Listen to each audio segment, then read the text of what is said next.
Good morning, children. Today we will discuss about the characteristics of mollusca.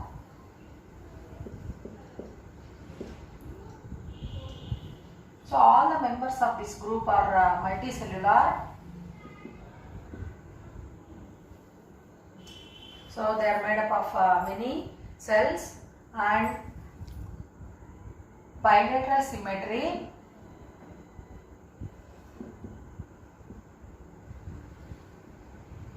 So we know that body cavity coelom is reduced, means we are going to observe reduced coelom.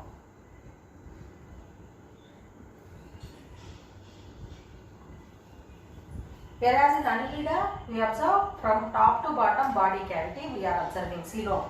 So here the coelom is getting reduced. Then we are going to observe little segmentation, whereas in earthworm or tapeworm, then insects, if we see segments we can observe. So here the segmentation is also getting reduced. So little segmentation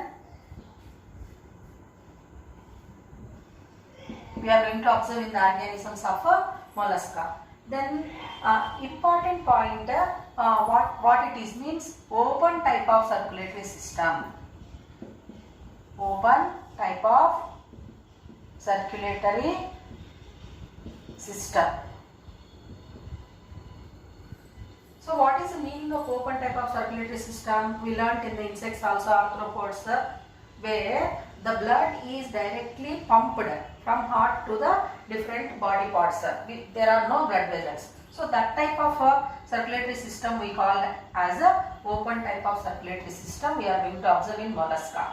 Then another important development what we are going to observe according to evolution is said to be kidney-like organs we are going to observe. Kidney-like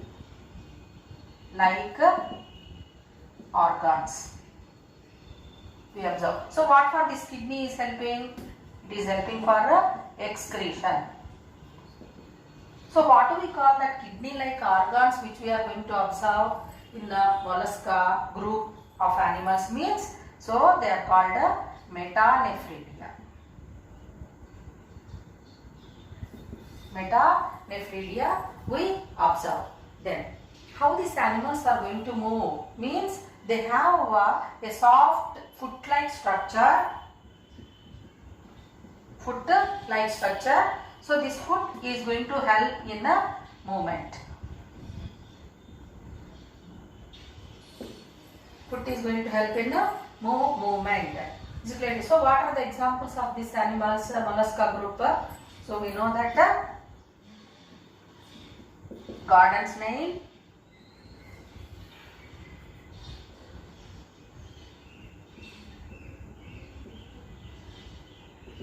in Telugu it is called as a natta, garden snail, and freshwater mussel, pearl oysters. So we are going to get pearls from mollusca group organisms only, pearl oysters.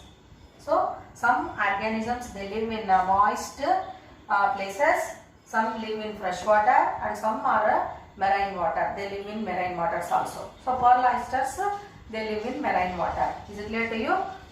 So now, so this is a diagram of snake and oysters, bivalve mollusk. Bivalve mollusk. Inside that we observe the organism here. So two shells will be there. So inside that organism will be living, that is freshwater mussel. Bivalve mollusk. And iskadandu you are observing in the sand. So these are the characteristics of mollusca. Now we will discuss about echinodermata.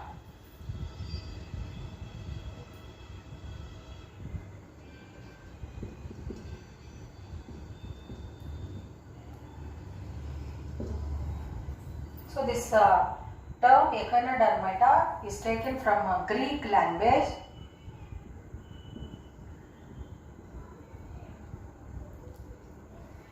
And here two words are there. Echinus, which means hedgehog. That is one animal. In Telugu it is called as mullapandi, like. Then derma means skin. So here the skin of these animals spiny it will be, and we are going to observe in all this group of animals spiny skin. So that's why the term echinodermata. Okay, so now all these organisms are multicellular, and we are going to observe 3 layers of cells, that is a triploblastic. This group of organisms are also having 3 layers of cells, so they are called as triploblastic animals. And we are going to observe in this group of animals also coelom. So coelomic cavity, body cavity is present, and we are going to observe here a peculiar water driven system. Peculiar water driven system or water tube system, this is also called. So what for it is, as that animal is living in water, so through that water currents only the animal is getting food and other requirements. So all that water, when it is entering into that, this water force only is going to help in providing all the needy materials. So peculiar water driven system we are going to observe, means that may be equal to circulatory transport system. So water driven system we are going to observe in the echinodermata. And so the organisms, if we observe, the outer covering it will be very much hard in nature. So hard shell-like structure, shell-like covering we are going to observe. Hard shell-like covering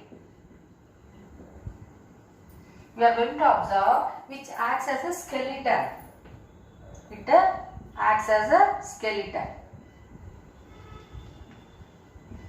So this skeleton, whichever is present as a covering outside the body of these organisms, is made up of calcium carbonate.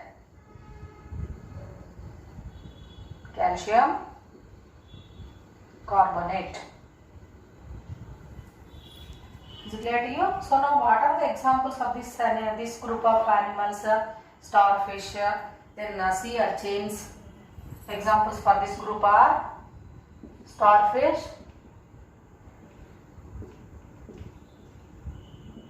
sea urchins,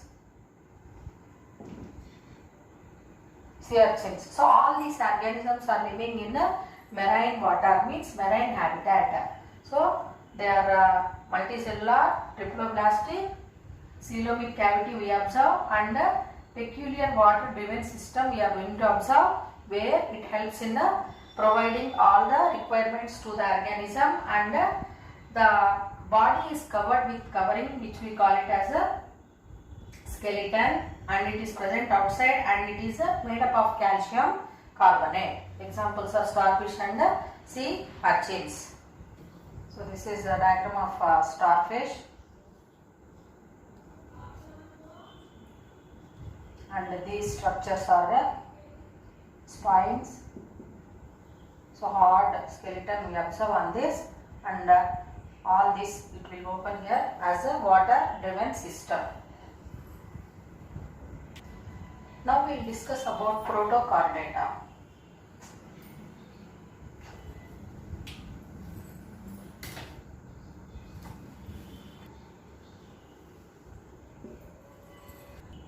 Now we will discuss about the characteristics of protochordata.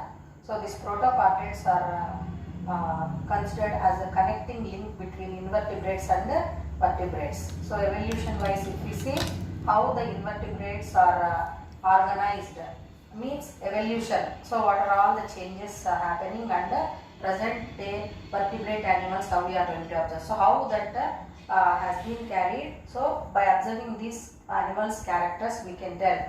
So now this protochordates, all the members of protochordates are marine. They live in a marine habitat. Marine habitat. And just like other classes what we observed, these organisms are also multicellular, and coelom is present. Next, triploblastic organisms, triploblastic. So apart from that, what is the important character we are going to observe means a long rod-like structure which we are going to observe in the back of the animals. So that is called as a notochord. Notochord. So this notochord is giving support to the organism, and it is helping in separating different types of organ systems, like we can see nervous system, gut. Gut means alimentary canal, we can see, that is digestive system, and this notochord is giving support to the muscles also. So all these characters we didn't learn in the previous phyla what we have studied. So notochord is the important character which we are observing in the protochordata. Then this organism, this notochord, if we observe, it may be present through the all stages of your lifetime of the organisms, or it may disappear. Means what? Up to certain stages in the life cycle, the notochord may be present, or it may be present throughout the lifetime. So what are the examples of protochordates? The Amphiaxis, then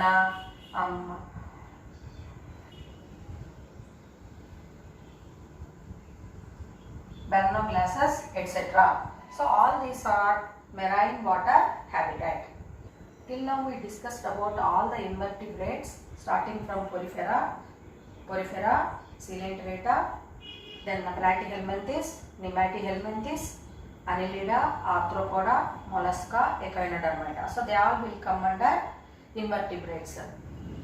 And protochordate also we discussed. So next class we will discuss about vertebrates, where true vertebral column, backbone is present, and what are the characters and what are the different classes are there.